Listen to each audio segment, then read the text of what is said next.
Salut chers abonnés, j'espère que vous allez bien.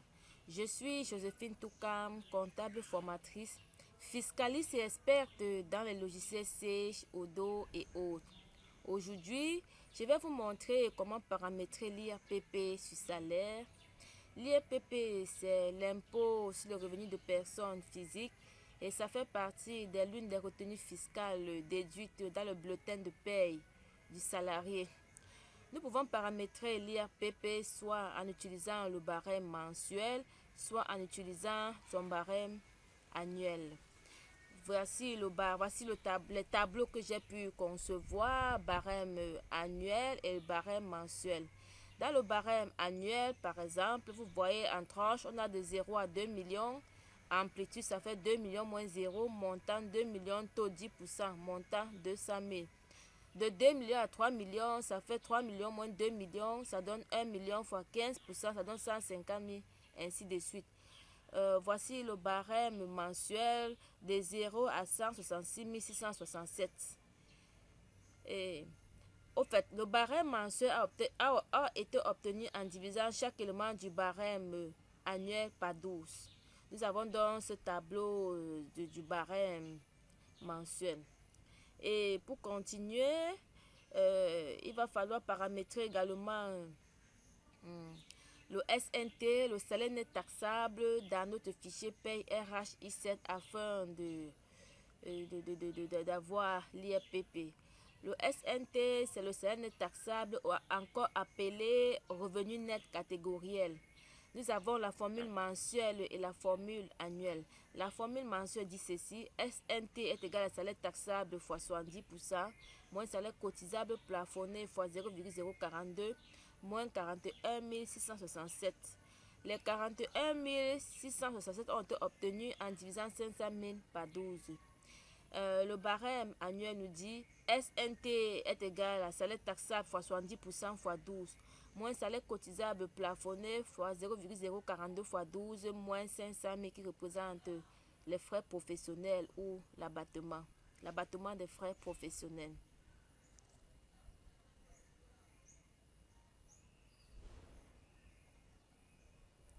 Et les 70% ou les 0,7 proviennent on fait salaire taxable fois 100%, moins salaire taxable fois 30%. Quand on fait 100% moins 30%, il nous reste 70%.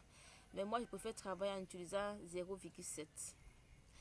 Et après tout ceci, nous allons paramétrer l'IRPP1, l'IRPP2, l'IRPP3, l'IRPP4 et l'IRPP OK. IRPP1, nous situons sur la première tranche. Ici, nous avons IRPP1 est égal à SNT moins 0 fois 10%. Pour trouver l'IRPP1, on positionne le SNT entre 0 et ce montant. On fait SNT moins 0, le tout fois 70%. Ce qui fait SNT fois 10%. C'est ça l'IRPP1, c'est très simple. IRPP2, on positionne le SNT à la deuxième tranche entre ces deux montants. Ça fait IRPP1 plus SNT moins 166 667, le tout fois 15%. Ce qui nous donne IRPP2. IRPP2 est égal à 16 667 plus SNT fois 15% moins 25%. Au final, nous avons IRPP2 est égal à SNT fois 15% moins 8333. Vous pouvez également calculer pour vérifier, mes chers abonnés, sauf erreur de ma part. IRPP3, c'est la même chose. IRPP3 est égal à SNT fois 0,25 moins 33 333. IRPP4, c'est également la même chose, est égal à IRPP1 plus IRPP2 plus IRPP3 plus SNT moins 41 000 moins 416 667, le tout fois 35%. Au finish, IRPP4 est égal à SNT fois 0,35 moins 75 000. IRPP OK est égal à IRPP1 plus IRPP2 plus IRPP3 plus IRPP4. Et IRPP OK, c'est l'IRPP qui figure dans le bulletin de paie des salariés. Et dans ça, je paie RHI7, il est paramétré en type tranche. J'ai vraiment oublié de vous souhaiter la bonne année. Bonne année, mes chers abonnés. J'aurais dû le faire au début, mais j'ai oublié. Je m'en excuse vraiment. Que cette nouvelle année vous soit vraiment la meilleure. Et j'espère également que cette vidéo va beaucoup vous aider dans le paramétrage de l'IAPP. Ici, c'est la première partie. Portez-vous bien. N'oubliez pas de vous abonner à ma page, d'activer la cloche de notification, de liker, de commenter, de critiquer mes vidéos. Je vous aime bien. Merci.